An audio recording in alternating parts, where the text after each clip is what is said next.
Established by BBC engineer Raymond Cook in 1961, KEF is revered worldwide for the unparalleled performance of its loudspeakers. Combining innovation with an uncompromising attitude to quality, the company has been a market leader for almost 50 years, giving it an unrivaled pedigree. KEF's goal has always been to make a loudspeaker that is capable of reproducing recordings so perfectly that they sound indistinguishable from the real event.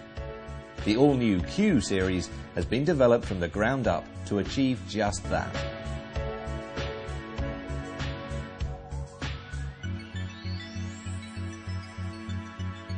For the new Q Series, we've started completely from scratch.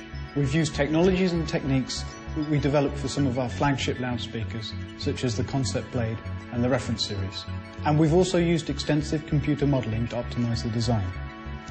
This results in a sound which has a sweetness and purity typical of much more expensive loudspeakers.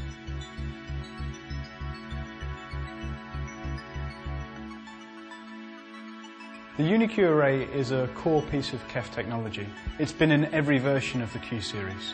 If you look at most loudspeakers, they have a separate mid-range and tweeter, and they're positioned some distance apart. Now that's a very unnatural situation. It's a bit like if you imagine somebody singing, but they have two mouths. With the UniQ array, we put the tweeter and the mid-range into one point in space. Yes, the UniQ array for the Q Series is designed completely from scratch. Probably the most exciting thing about it is the new tweeter. It uses a very powerful neodymium magnet system with a large rear venting tube. We have also got a tangerine waveguide on the front, which is a new design that we've been working on, which we're very happy with. The mid-range system uses a very large magnet system, and it has a very high excursion capability. If we were to put a conventional half-roll surround on the driver, it would have to be very large, and it would have a big effect on the tweeter. We've developed a new surround called the Z-Flex, and this has virtually no impact on the tweeter response. The mid-range cone is made from aluminium alloy. It's a slightly different type of design from what we've used before. A lot of conventional loudspeakers will use paper or a plastic cone. But the benefit of aluminium is it's very stiff, so we can make it remain rigid over the whole bandwidth that driver has to operate.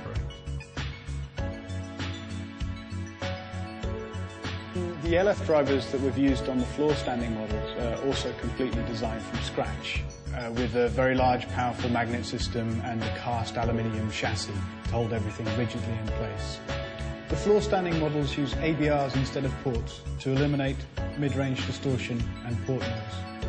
We've also paid a lot of attention to the construction of the cabinets to make sure that they're well braced to avoid any resonance.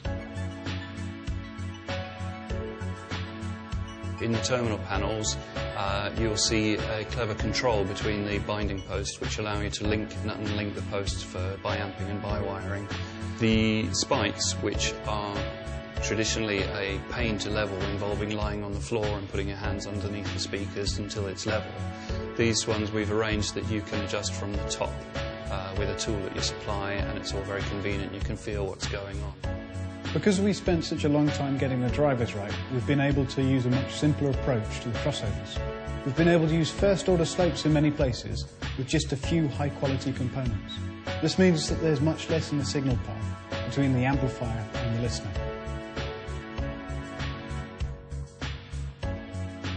The Q Series range is extensive, and it includes bookshelf models, floor-standing models, centre channels, a dipole and a subwoofer. And this is so that it caters for everybody's needs. No matter what size the room is you're listening in, no matter what type of music, or even for people who want to put together a real killer home cinema. In a big project like Q Series, there are a lot of strands of different input from all the different professionals involved. And it's my role to pull those all together.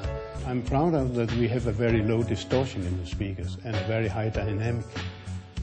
It gives a very, very wonderful sound. It was apparent early on when we were listening to early development samples that we thought, oh, we're actually leapt some edges here.